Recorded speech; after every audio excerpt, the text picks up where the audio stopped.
రామాయంపేట మండలం వ్యాప్తంగా సుమారు 13,000 ఎకరాల్లో వరి పంట సాగయ్యే అవకాశం ఉందని, రైతులు ప్రతి సీజన్లో వరి పంట తర్వాత వరి వేయడం, పంట మార్పిడి చేయకపోవడం వల్ల చీడపీడల ఉధృతి ఎక్కువగా ఉందని, రైతులు ముందస్తు జాగ్రత్తలు తీసుకున్నట్లయితే వరిలో వచ్చేటువంటి కాండం తొలుచు పురుగును సమర్థవంతంగా అరికట్టవచ్చని, లేనట్లయితే రైతుకు ఆర్థికంగా నష్టపరిచే అవకాశం ఉన్న నేపథ్యంలో రైతులు వరి పంటలో కాండం తొలుచు పురుగు పట్ల అప్రమత్తంగా ఉండాలని మండల వ్యవసాయ అధికారి రాజనారాయణ సూచించారు.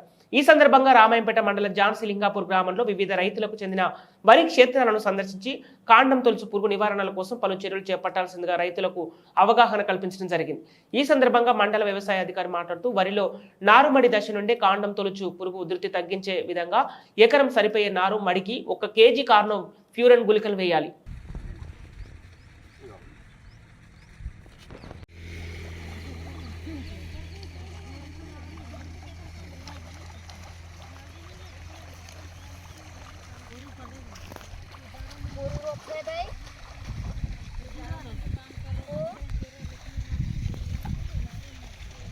రైతులు ఈ మనకు దాదాపుగా ఈ నెల రోజుల నారు దీని కొన భాగంలో మనకు ఆకు వెనక భాగంలో మనకు కాండం తొలుచు పురుగు యొక్క తల్లి పురుగు గుడ్లు పెడుతుంది. కాబట్టి వాటిని నివారించాలనుకుంటే, మనం గుడ్లను నివారించాలనుకుంటే ఈ విధంగా చుంచి వేసి మనం దాన్ని నాశనం చేసినట్టయితే ఈ గుడ్లను సమర్థవంతంగా నాశనం చేసి తద్వారా వచ్చేటువంటి కాండం తొలుచు పురుగు ఉధృతిని తగ్గించుకునే అవకాశం ఉంటుంది.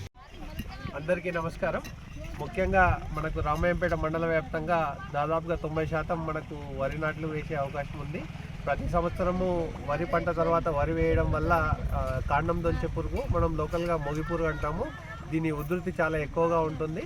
దీని నివారణ కోసం మనము అన్ని రకాల పురుగు మందులు వాడుతున్నాము. దాంతోపాటు కొన్ని కల్చరల్ ప్రాక్టీస్ కూడా చేసినట్టయితే ఈ మొగి పురుగు ఉధృతిని తగ్గించుకునే అవకాశం ఉంటుంది. అందులో భాగంగా ఈరోజు జాన్స్లింగాపూర్ గ్రామంలో పర్యటించి ఆకు కొనల్ని చుంచే ప్రొసీజర్ గురించి చెప్పడం జరిగింది. ఎందుకంటే కాండం తొలిచే పురుగు యొక్క తల్లి పురుగు దాదాపు 300 నుంచి 400 గుడ్లను ఆకు చివరి భాగంలో పెడుతుంది.